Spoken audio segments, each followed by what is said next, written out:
We have seen the level of unemployment in Nigeria. Well, talking about job creation, the government has always I noted the fact that, of course, there is need to create more jobs, and which, of course, they claim they have been doing. But then, it's not all about creating jobs. It's about having employable youths. How much of employable youths do we have? And how can we, fashion our curriculum so we can be able to churn out employable youths? Yes, first and foremost, yes. The curriculum, to the extent that the curriculum has to be relevant to whatever is put to, first and foremost. But then it's not really just about curriculum, it's about having the system right from the word go. Now, if a country has agreed to run a system for a certain period of time, say 5 to 10 years, it should be consistently so, no matter whoever comes. Not that a new minister will come in and say, oh no, this is the way I want to run it. Another minister or another president comes in, this is the way I want to run it. You see, there's some basic aspects of development that they just have to be consistent, whoever is running the government, whether you're progressive or you're conservative or whatever. And having done that, you should ensure that you follow everything along the lines in which you have prescribed without deviating from it. That way you'll be able to consistently produce people for what for along the lines of which, yes, we now have a preponderance of unemployable graduates, so to speak, but there are a number of short-term measures that are put in place to retrain, to reorganize. So let's say at the basis level now, if we, for instance, at the end of this comment, believe that this is the level we want to start operating, whatever new intake or new stream that's coming in will come in through that system while we try to, harmonize or whatever tainted products, if you want, that we have in the system, which is going on. There are lots of initiatives on that, both on interestingly, most of the banks and oil companies have systems where they accept, they have intakes, retrain them, and put them back in the system. Then there are all forms of initiatives in most of the states. At least I know a number of southwest states are doing that. They bring in, they set up what you call it, partnerships with some bodies and try to retrain people, teach them about quality in service delivery and levels of executive work delivery. So the thing I think that should really be done is for the government to align itself to a line of action that is acceptable to all the players, including the teachers, including the owners, so that at the end of the day, you have everybody buying into your educational strategy. And then we go at it and ensure that you do this until, and at any given time, and also it should not be too rigid. You, from time to time, might have need to tinker with it for the better of everybody. But you should be a bit more deliberate in what you do. And yes, you will have to reorganize your curriculum to make sure it's the right thing, but also make sure that your curriculum fits. Your curriculum for the university cannot be the same for the vocational school, cannot be the same for somebody going into the arts and things like that. So everything has to be well coordinated.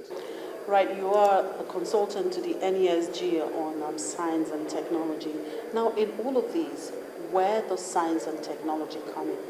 Unfortunately, over the years, and this is not only in Nigeria, a lot of people have tended to veer away from mathematics, science, and what we call technical or technology-based kind of learning, because they seem to see that something as a bit abstract and things like that. But really, I think the major problem is it's the way it's being banded. Technology is a part of life. It's a lifestyle. We're talking. You have cameras, you have lights, you have things all going here. They're all parts of technology. You have your mobile phone, you have your laptops, you have your microwave at home, you have your refrigerator, and all these things are becoming more and more smart. For instance, I have been a bit. We have about penetration of mobile phones in like over 100 million now. So I keep on wondering, people in the rural areas who are not literate, how do they use their phones? But then the question really is, if they were able to, if they're a bit more technology literate, the quality of living, let's not even look at the elements of space travel, rocket science, just the basic elements of life. you can imagine if you were to buy a car, for instance, and the car had, yes, you're a rich person, but you're not so science savvy. And there's so many things in the car you will not be able to use because you don't understand the concepts anyway. You don't understand the concepts of car heating or cooling, or when you're in your car and it starts raining and it fogs over, the defroster and all those. So the essence of science should be brought down to the level of the understanding, and then the way it's taught. There's some teaching systems, especially in mathematics, whereby you bring it down to the level of the person and let them imbibe, find it a bit more exciting, right? And let them know that it's more useful to them. So having that at the back of your mind, it's best that at least each and every person has a working knowledge of science, a working knowledge of, for instance, even the elements of going for antenatal, postnatal. It's nice. Abroad, the average person, just a housewife, has a good working knowledge of science, so he's able to, interact better with the doctor, interact better with all kinds of service people, and it's generally more about standard of life than just about, having technical competence to a high degree. But then also coming back to national development, the economic development also works a lot on innovation. So if we have a system in which the science and technology systems are not wired in properly with industry, you have a problem. Yes, there's a lot of innovation going on now, but they're still in pockets, they're in silos, and for really exotic technical work, for instance, most of it is still being farmed outside. Some people still do their research. Most of research and development done in this country is done outside. Can you imagine what's done here? Especially in terms of chemicals, in terms of so many things.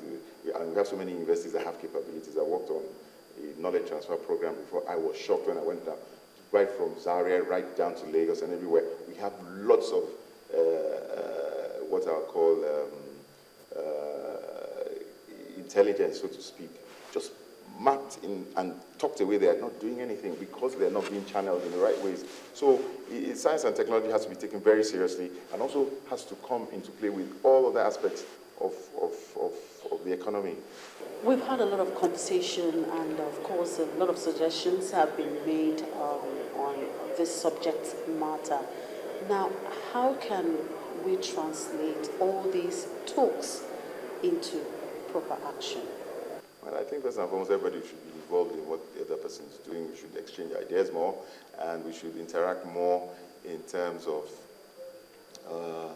putting our money where our mouth is. If we believe in these things, we should imbibe them as like I said, as a lifestyle, not just the elements of. After the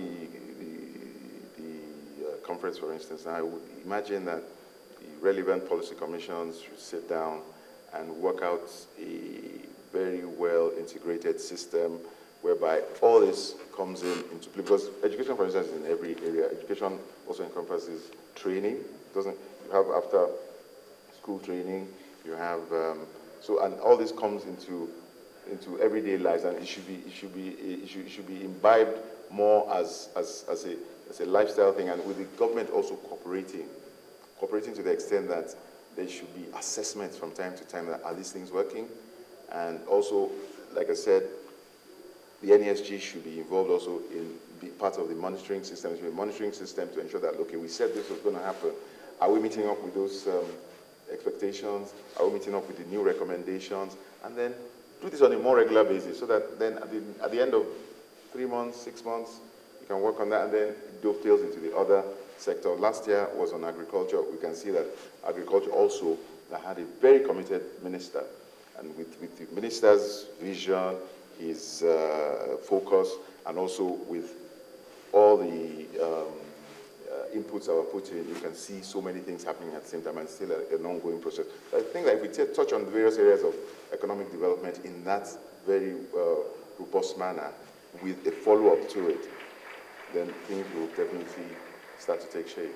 Glad to have you on board. Thank you very much for having me. Well, that was Tunde Arogumati, a business development consultant and the president, Nigeria-Britain Association. And if I may ask, are you a youth and want to be a successful entrepreneur? Here are some tips that could help you.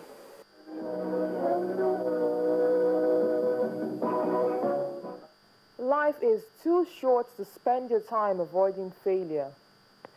In order to succeed, you must first be willing to fail, and you must have the courage to go for it anyway. Luck plays a part in success, but the harder you work, the luckier you get.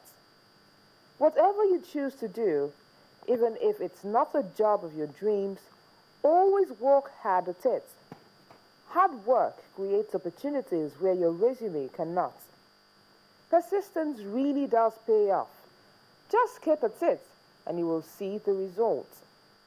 The most powerful word in the English language is why. There is nothing so powerful as an open, inquiring mind. Whatever field you choose for starting a business, be a lifelong student. You are ultimately responsible for your success and failure, but you only succeed if you share the reward with others. At the end of the day, ask yourself, am I making a big difference in the lives of others?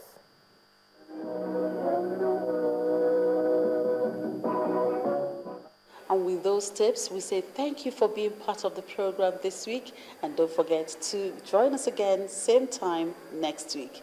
I'm Chimezie Obiwago. Bye.